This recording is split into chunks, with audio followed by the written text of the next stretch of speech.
নমস্কার বন্ধুরা, আমার চ্যানেল অনুরাধুনীতে সকলকে স্বাগত জানাই। আশা করি সবাই সুস্থ আছেন। আজ আমি আপনাদের সাথে শেয়ার করব জলপাইয়ের টক ঝাল মিষ্টি আচার। বাড়িতে থাকা সামান্য কিছু উপকরণ দিয়েই এই আচার আপনারা তৈরি করতে পারেন। এখানে আমি 1 কিলো জলপাই ভালোভাবে পরিষ্কার করে ধুয়ে নিয়েছি। এবারে জলপাইগুলো সেদ্ধ করে নেব। তার জন্য একটা পাত্রে আমি জল দিয়ে দিয়েছি। জল গরম হয়ে গেলে আমি জলপাইগুলো সেদ্ধ করার জন্য দিয়ে দেব।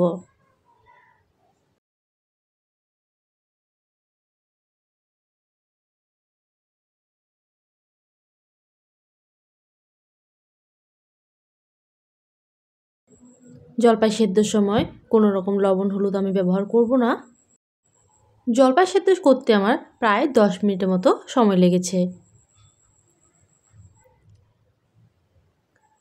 যখন দেখবেন জলপাইগুলো ফেটে ফেটে গেছে, তার মানে আমার জলপাই সেদ্ধ হয়ে গেছে।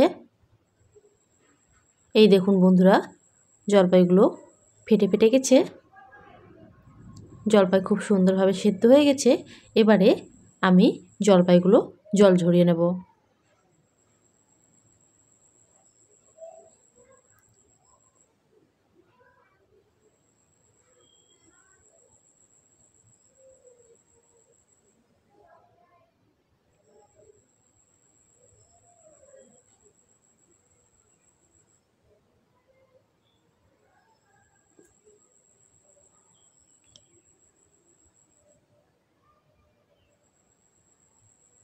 জলপাই জল ঝরিয়ে বেশ কিছুক্ষণ রাখবো, যাতে জলপাইয়ের গায়ে যে এক্সট্রা জল থাকে সেটা শুকিয়ে যায়। দেখুন বন্ধুরা, জলপাইটা খুব সুন্দর শুকনো হয়ে গেছে।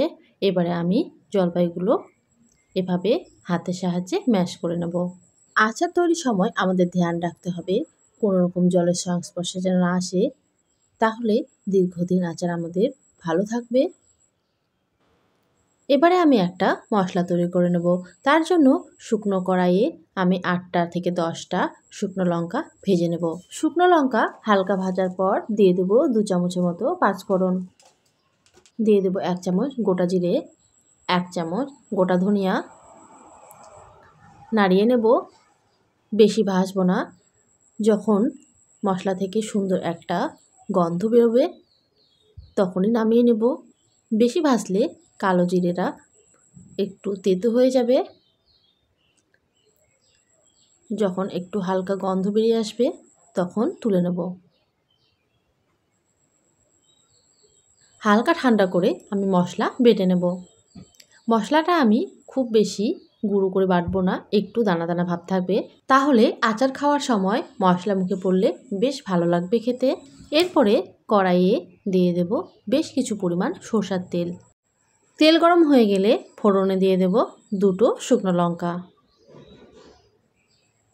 এবারে আমি ম্যাশ করা জলপাইগুলো দিয়ে দেব। বন্ধুরা, আমার এই জলপাইয়ে টক ঝাল মিষ্টি আচার যদি আপনাদের ভালো লেগে থাকে তাহলে ভিডিওটাকে একটা লাইক করবেন, বাড়িতে ট্রাই করে কমেন্টে অবশ্যই জানাবেন, আর চ্যানেলটাকে সাবস্ক্রাইব করার জন্য অনুরোধ রইল। এবারে আমি 5 মিনিটের মতো নাড়িয়ে নেব, যাতে এক্সট্রা যে জল থাকে সেটা শুকিয়ে যায়।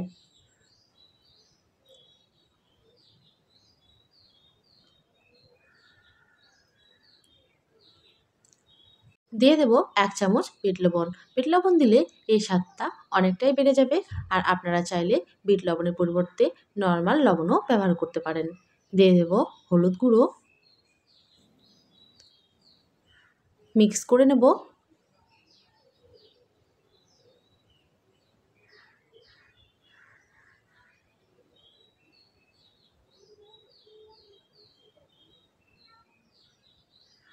দেখুন বন্ধুরা, এক্সট্রা যে জল থাকে জলপাইয়ে সেটা বেশ শুকিয়ে গেছে।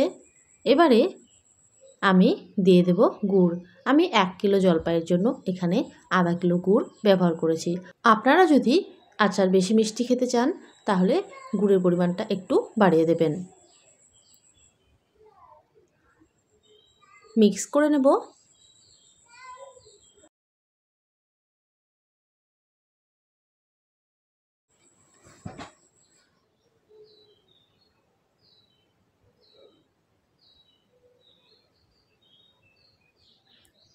গ্যাসের আঁচ হাইয়ে রেখে নাড়িয়ে নেব। দেখুন বন্ধুরা, গুড়টা বেশ গলে গেছে।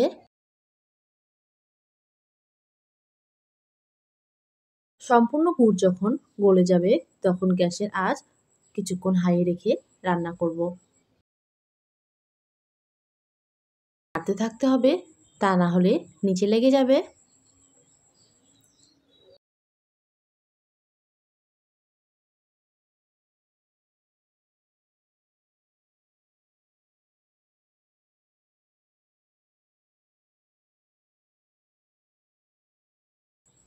আচারটা যখন টেনে যাবে তখন গ্যাসের আঁচ মিডিয়াম টু লোয়ে রেখে রান্না করব।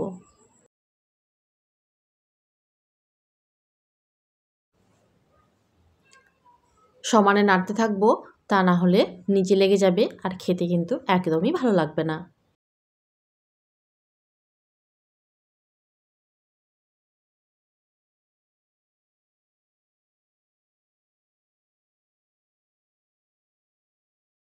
দেখুন বন্ধুরা, কালারটা কতটা চেঞ্জ হয়ে এসেছে আর অনেকটাই আচারটা টেনে গেছে। এবারে গ্যাসের আঁচ একদমই লোয়ে রেখে রান্না করব।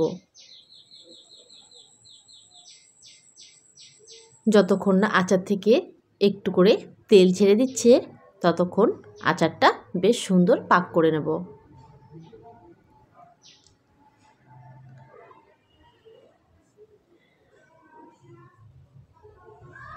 দেখুন বন্ধুরা, এভাবে নাড়ছি তো কড়াইয়ের সঙ্গে নিচে লেগে যাচ্ছে না।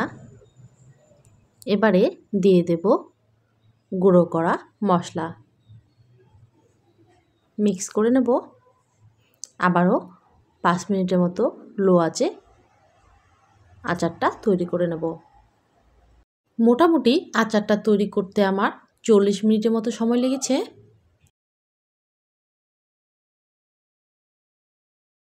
বেশ ধৈর্য ধরে আচারটা আমাদের তৈরি করতে হবে। দেখুন বন্ধুরা, আচারটা কড়াইয়ের সঙ্গে নিচে লেগে যাচ্ছে না আর আচার থেকে তেলও ছেড়ে দিয়েছে। তার মানে আমার আচার তৈরি করার শেষের দিকে।